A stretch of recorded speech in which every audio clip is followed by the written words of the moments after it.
মীন রাশির ক্ষেত্রে আজকের দিনে হঠাৎ কোনো ঘটনা ঘটতে পারে, মানসিক চাপের মধ্যে পড়ে যেতে পারেন। দায়িত্ব এবং স্থায়িত্ব বৃদ্ধির জন্য আপনাকে চেষ্টা করতে হবে। বৃহস্পতি আপনার অন্তর্দ্বন্দ্ব সৃষ্টি করতে পারে, ঘরোয়া চিন্তা বাড়িয়ে দিতে পারে। রবি শুক্র এবং বুধের কম্বিনেশন যেখানে থাকছে সেখানে কম্বাস্ট অবস্থায় থাকছে শুক্রদেব, এবং অপরদিকে মঙ্গলদেবও কম্বাস্ট অবস্থায় আছে। বুধদেব মৃত্যু সম অবস্থায় থাকার কারণে সিদ্ধান্ত নিতে দ্বিধাদ্বন্দ্ব আসবে আজকের দিনে। কর্মক্ষেত্রে ভীষণ চাপের মধ্যে পড়তে পারেন, সতর্কতার দরকার আছে। বিদেশ সংক্রান্ত ক্ষেত্র, ব্যয় সংক্রান্ত এবং গোপন বিষয়ে আপনাকে সঠিক পরিকল্পনা করে এগোতে হবে, নাহলে আকস্মিক পরিবর্তনে আপনি ধরাশায়ী হতে পারেন। ধৈর্য ধরুন, সংযমের সঙ্গে চলবার চেষ্টা করুন, তাতে আপনার ক্ষেত্রে ভালো হবে। তুলা রাশিতে অষ্টমভাবে চন্দ্র আজকের দিনে গমন করবে, চিত্রা নক্ষত্র এবং সাথী নক্ষত্রকে সঙ্গে এগোতে থাকবে। তাই পরিবর্তনের দিন, গোপন বিষয়ের দিন, রিস্ক ম্যানেজমেন্টের দিন। ওং গং গণপতয়ে নমঃ। ওং সাং সিং সং চন্দ্রায় নমঃ। ওং নমঃ শিবায়। হর হর মহাদেব। নমস্কার বন্ধু, অ্যাস্ট্রোলজি 24x7 ইউটিউব চ্যানেলে আপনাকে আরও একবার স্বাগত। আমি আপনাদের বন্ধু শ্যামল। বন্ধু সঙ্গে থাকুন, ভালো থাকুন। আমার তরফ থেকে প্রাণ ভরা ভালোবাসা আপনাদের সকলের জন্য রইল। শুরু করব মীন রাশির বন্ধুদের বিস্তারিত আলোচনা। আজকের দিনে অষ্টক বর্গে আপনি পেয়েছেন 33 ডট, অনেকটা পজিটিভ, কিন্তু অষ্টম ভাব দিয়ে যাচ্ছে, সেখানে নেগেটিভ অবস্থায় পড়ে আছেন। মীন রাশির রূপা রেটিংয়ের ক্ষেত্রেও 5.17%, 17 যেহেতু পেয়েছেন, তাই আমি বলবো সমস্যা আসলেও সেখান থেকে আপনি উতরে যাবেন বলে মনে করছি। আজকের দিনে গ্রহদের স্ট্রেংথ নিয়ে আলোচনা করব। রবিদেব থাকছে 100%, চন্দ্রদেব 83%, মঙ্গলদেব 49, বুধদেব 51, বৃহস্পতিদেব 74 এবং শুক্রদেব 58 এবং শনিদেব 86% নিয়ে হচ্ছে। এক্ষেত্রে আপনার যে দশা অন্তর্দশা প্রত্যন্তদশা চলছে, সেগুলো আজকের দিনে এই গোচর থেকে কতটা ফল পেতে পারে সে সম্পর্কে আইডিয়া আপনি পেয়ে যাবেন। শরীর স্বাস্থ্যের জায়গাটার ক্ষেত্রে যা দেখা যাচ্ছে, হরমোনাল ইউরিনালের ক্ষেত্র এবং পেটের সমস্যায় ভুগতে পারেন। অনিদ্রা এবং মানসিক অস্থিরতা বাড়তে পারে। যোগা প্রাণায়াম আপনাকে করতে হবে। গরম জল পান করুন।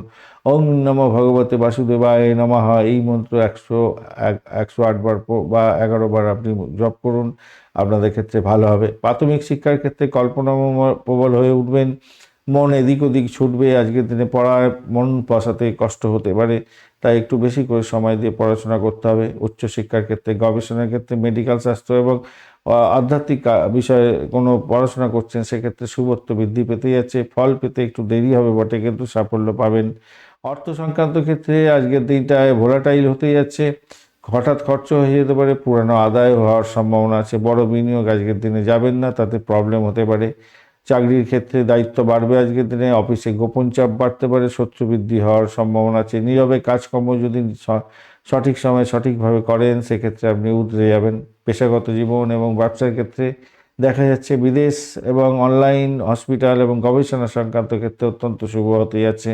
পার্টনারশিপ, ব্যবসা বাণিজ্যের ক্ষেত্রে একটু চোখ কান খোলা রাখতে হবে, সতর্কতা রাখার দরকার আছে। প্রেমের জায়গাটার ক্ষেত্রে আপনার প্রকাশের ক্ষেত্রে, বিকাশের ক্ষেত্রে ঝুঁকিপূর্ণ জায়গা তৈরি হতে পারে। একাকী থাকার জন্য একটা ব্যাপার থেকে যাচ্ছে, তাই আজকের দিনটা হয়তো প্রেমের ক্ষেত্রে সেই অর্থে শুভ ফল পাবেন না। একটু মেপে চলতে হবে, নিজেদেরকে আন্ডারস্ট্যান্ডিং করে চলতে হবে। দাম্পত্য জীবনে ভুল বোঝাবুঝি একটা ব্যাপার থাকছে, সতর্কতার দরকার। ধৈর্য ধরে চললে সমাধান সূত্র পাবেন। হঠাৎ ভ্রমণ হলে একটু সতর্কতার দরকার আছে। ধর্মীয় সংস্থায় বা কোনো হিলিং স্টেশনে যদি আপনি ভ্রমণ করতে যান, সেক্ষেত্রে শুভত্ব বৃদ্ধি পাবে। সন্তানের সুখের জায়গাটায় গভীরতা বৃদ্ধি পেতে যাচ্ছে। তাদের স্বাস্থ্য নিয়ে একটু দুশ্চিন্তা আপনার মধ্যে কাজ করতে পারে। পারিজাত যোগের কারণে পুরানো চেষ্টায় সফলতা প্রাপ্তির সুযোগ থাকবে। প্রভাত যোগের কারণে আপনার ধীরে ধীরে উন্নতির যোগ পাবেন। মঙ্গল দোষ আছে, তাই তাড়াহুড়ো করে কোনো সিদ্ধান্ত নিলে ক্ষতির আশঙ্কা সর্বাধিক থাকছে। আজকের দিনে পূর্ব ভাদ্রপদ নক্ষত্রের বন্ধুদের মানসিক দ্বন্দ্ব তৈরি হতে যাচ্ছে। আধ্যাত্মিকতার ক্ষেত্রে উপলব্ধি অনেকটা বাড়তে চলেছে। উত্তর ভাদ্রপদ নক্ষত্রের বন্ধু আজকের দিনে স্থিরতা পাবেন, সমাধান সূত্র পেতে যাচ্ছেন। আজকের দিনে সেরা নক্ষত্রের মধ্যে পড়তে যাচ্ছেন। রেবতী নক্ষত্রের বন্ধু আজকের দিনে ভ্রমণ এবং গাইডেন্সের ক্ষেত্রে ভালো হবে, তবে দেরিতে সিদ্ধান্ত নিতে হতে পারে বা ডিলে হয়ে যেতে পারে সমস্ত কিছু। আজকের দিনে সাদা এবং হালকা নীল কালার ব্যবহার করতে পারেন। 3-7 সংখ্যাটা যাচ্ছে সকাল 10:45 থেকে 12টা এবং সন্ধ্যাবেলা 5:30 থেকে 6:45 পর্যন্ত। সময়টা বেশ গুরুত্বপূর্ণ, ভালো হতে যাচ্ছে। বিষ্ণু সহস্রনাম জপ করবেন, আপনাদের ক্ষেত্রে ভালো হবে। ঝুঁকিপূর্ণ সিদ্ধান্ত এড়িয়ে চললে মঙ্গলজনক হবে। আজকের দিনটা পরিবর্তনের দিন, আজকের দিনটা অন্তর্মুখিতার দিন। আজকের দিনে অন্তর্নিহিত দৃষ্টিভঙ্গি আপনার বাড়াতে হবে, নিজেকে বোঝার চেষ্টা করতে হবে, তবেই কিন্তু সাফল্য পাবেন। ধৈর্য সহকারে এগোতে হবে। ধন্যবাদ বন্ধু, ভিডিওটি দেখার জন্য। লাইক, শেয়ার, কমেন্ট অবশ্যই করবেন। এই ধরনের ভিডিও পেতে অবশ্যই চ্যানেলটি সাবস্ক্রাইব করে রাখবেন। বন্ধু, সঙ্গে থাকুন, ভালো থাকুন।